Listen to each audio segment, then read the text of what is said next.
Siap mendengarkan? Ya. Beliau dilahirkan di Arab. Ya, beliau itu tumbuh di kalangan penyembah berhala. Nah, yang membuat patung di zaman kerajaan ada siapa deh? Namrud, ya, Namrud bin Kan'an, ya. Nah, malahan ayahnya itu berprofesi sebagai pembuat patung, ya, dan juga mengikuti kepercayaannya yang menyembah patung ayahnya itu. Nah, terus ketika Nabi Ibrahim itu anak-anak seperti adik-adik seperti ini, ya, beliau itu nyuruh ayahnya untuk menjadikan patung-patung tersebut ke pasar, ya. Contohnya seperti ini, ayahnya itu menyuruh Nabi Ibrahim, deh ini jual patungnya ke pasar, ya. Nabi Ibrahim itu berjualan patung ke pasar deh. Nah, tapi di pasar itu Nabi Ibrahimnya bilang begini jualannya, ih siapa ini yang mau beli patung, tapi patungnya nggak bisa bicara, ya gitu katanya. Terus dan juga beliau berkata seperti ini, patungnya juga tidak bisa memberi rezeki, katanya gitu. Padahal kan kalau jualan itu harus yang benar-benar, ya, karena itu beliau itu setelah beliau beranjak dewasa, nah Nabi Ibrahim menolak pada masyarakat yang menyembah berhala. Ya, jadi Nabi Ibrahim adalah putra dari Azhar.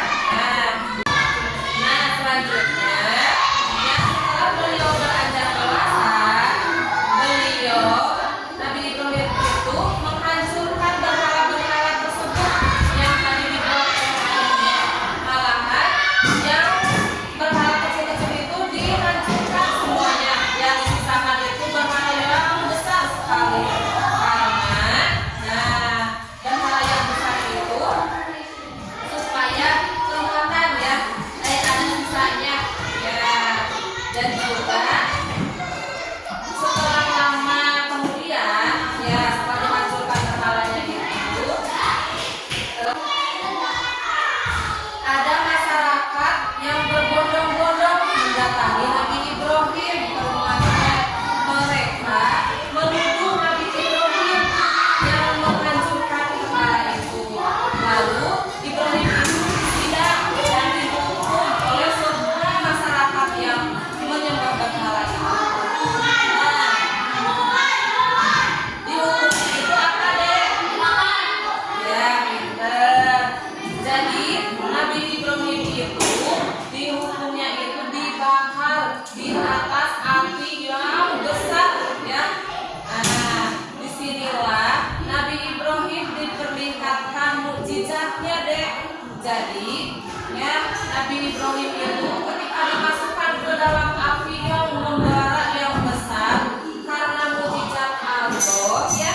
Jadi si api itu tidak ada rasanya, jadi dingin apinya itu, ya. Jadi pas habis semua apinya sudah habis, sudah tidak ada apa-apanya, Nabi Ibrahim masih tetap seger, ya. Enggak kebakar Nabi Ibrahimnya, ya. Subhanallah, ya, Maha Suci Allah.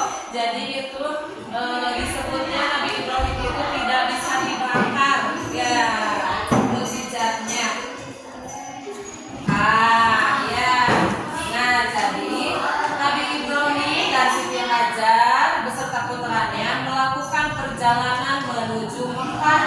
Nah, mereka ke Mekah untuk melakukan dakwah, katanya deh. Nabi Ibrahim tidak mempunyai tempat tujuan ke Mekah itu. Beliau hanya menyerahkan segala halnya kepada Allah Subhanahu wa Ta'ala. Nah, setelah menempuh perjalanan beberapa hari, sampailah beliau itu di Mekah, ya.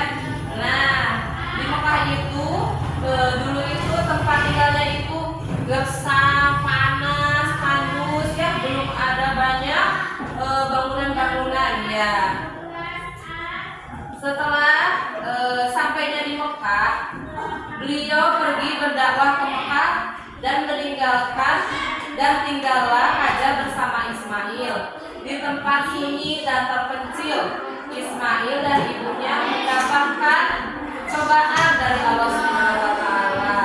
Nah, ketika Siti Hajar dan Nabi Ismail itu ditinggalkan oleh Ibrahim, beliau yaitu kehabisan bekal makanan deh. Beliau itu ya makanannya habis, tidak ada makanan, tidak ada minuman. Beliau itu sudah kehausan kelaparan, tidak ada makanan sedikit. Nah, setelah itu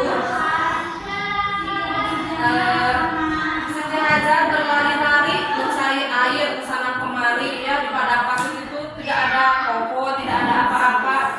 Beliau itu berlari-lari menuju Bukit Sofa dan Marwah. Nah, terus berulang-ulang Siti Hajar dari sini, dari Bukit Sofa ya, itu Bukit Sofa ke Marwah. Ya.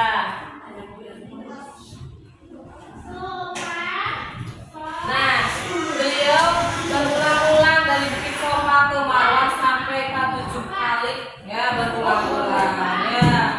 Nah, setelah 7 kali ya, Nabi Ismail itu kehausan dan menangis menjerit-jerit ya.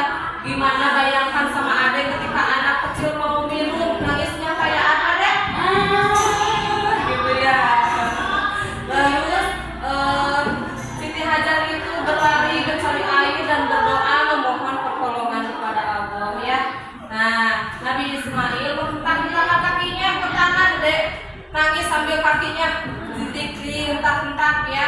Nah, setelah itu atas pertolongan Allah melalui malaikat Jibril, tiba-tiba di bekas hentakan kaki Nabi Ismail itu muncul sebuah mata air yang jernih.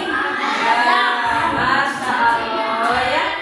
Nah, setelah itu Siti Hajar pun bergegas-gegas mengumpulkan air ya, mengambil wadah ya, untuk mengumpulkan airnya itu. Nah, dan sumurnya itu sampai sekarang dinamakan sumur Zamzam. Nah, setelah itu Nabi Ismail adalah anak yang taat perintah kepada Allah ya. Dia juga hormat dan taat kepada orang tuanya. Nah, Allah Subhanahu wa taala menguji ketaatan Ismail itu ketika Nabi Ismail menginjak usia remaja.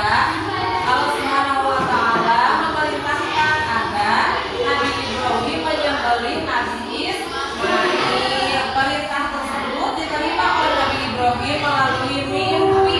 Jadi ketika itu Nabi Ibrahim itu semalam bermimpi ketika tidur teh.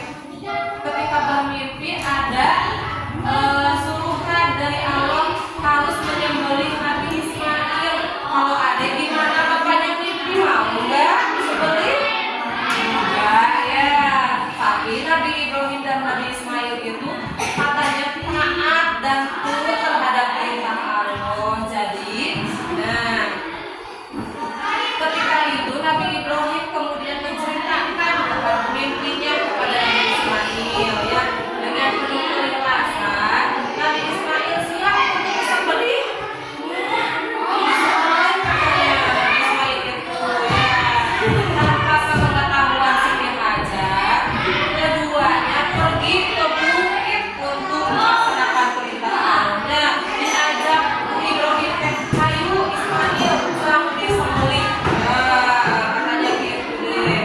Nah, ketika pedang berada di leher Nabi Ismail ya, kalau pedangnya udah sampai ke sini deh, di lehernya Nabi Ismail.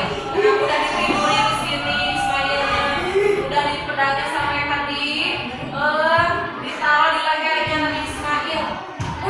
Banget deh, takut ya. Nah, ketika itu atas izin Allah ya, ketika pas pedangnya disimpan di leher, ya digantikan dengan seekor domba ya, yang gemuk ya. Jadi peristiwa tersebut hingga sekarang menjadi tuntunan umat Islam untuk melaksanakan kurban pada hari raya Idul Adha.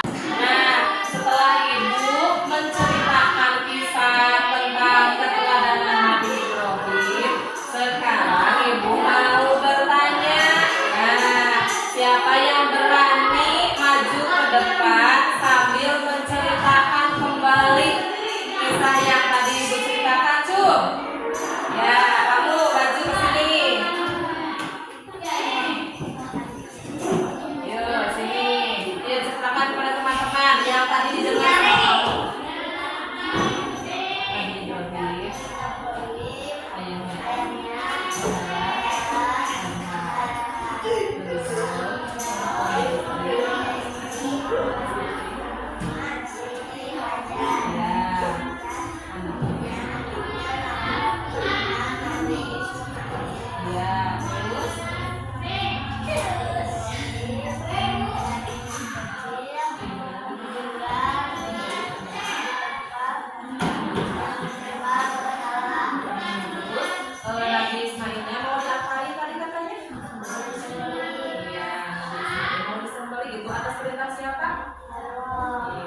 jelas itu. Iya, terima kasih, tepuk tangan. Pinternya berani teman sambil menceritakan kisah yang tadi Ibu ceritakan. Nah, setelah tadi Ibu cerita, sekarang adik-adik buka buku tulisnya. Nah, terus kita merangkum. Ya, kita merangkum dari cerita keteladanan Nabi Ibrahim. Bukan tulis di depan ya, adik-adik tulis di masing-masing. Ya. Yang pertama, keteladanan Nabi Ibrahim itu, Nabi Ibrahim gigi dalam memimpin umatnya.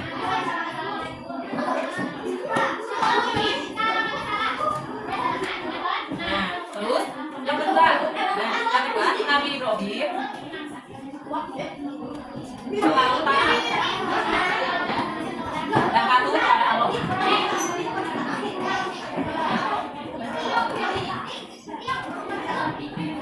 Yang ketiga, Nabi Ibrahim berani dalam menegakkan kebenaran.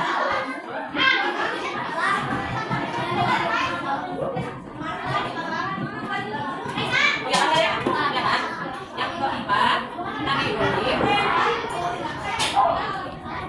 adalah Nabi yang tegas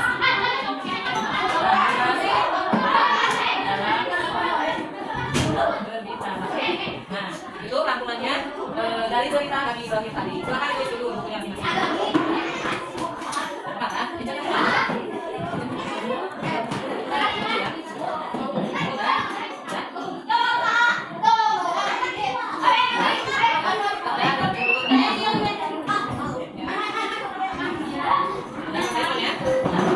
Ini disebutkan keteladanan Nabi Ibrahim itu gigih dan dalam memimpin umatnya.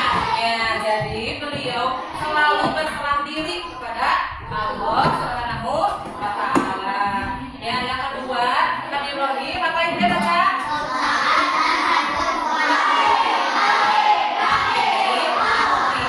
Ketika meninggalkan istrinya di tempat yang tandus tadi dan ketika disuruh menyembelih anaknya, ya beliau itu patuh terhadap Allah Subhanahu wa Ta'ala. Nah, yang ketiga apa yang dia baca?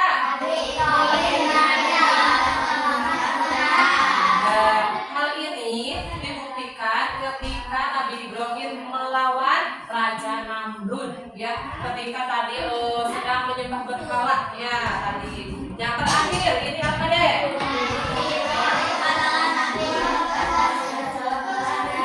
Ya, ketika Nabi Ibrahim dituduh menghancurkan berhala, beliau itu ceritanya itu mengungkapkan pendapatnya itu dengan lugas dan tegas. Ya, beliau itu mengungkapkan dengan yang sebenar-benarnya.